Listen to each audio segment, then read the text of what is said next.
How to add or remove recovery contact for your iCloud account on the iPhone 16 series. First, let's go back to the home screen by swiping up at the bottom of the screen. Then on the home screen, tap on Settings. Now from the Settings page, we scroll down and then tap on iCloud. Next, we go down and then tap on Advanced Data Protection.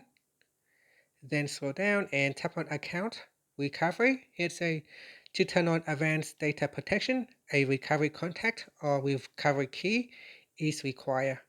Your device passcodes can also be used to recover your data. So tap on Account Recovery Setup. In here, tap on Add Recovery Contact. And then you need to enter in your passcode. Once you enter in your passcode, just wait. Here you can choose a suggested contact or you can choose someone else. Here you can type in their account details. Make sure they are using iMessage for this to work.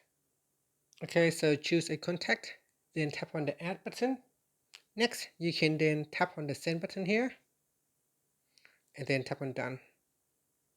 Okay, and now you have successfully added a recovery contact.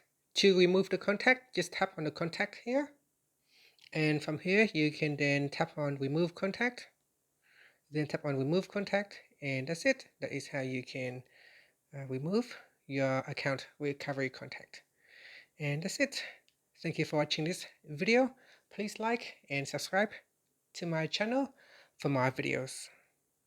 Down here, you can also set up recovery key as well if you would like to use recovery key or recovery contact to turn on data protection. Thank you for watching this video. Please like and subscribe to my channel for more videos.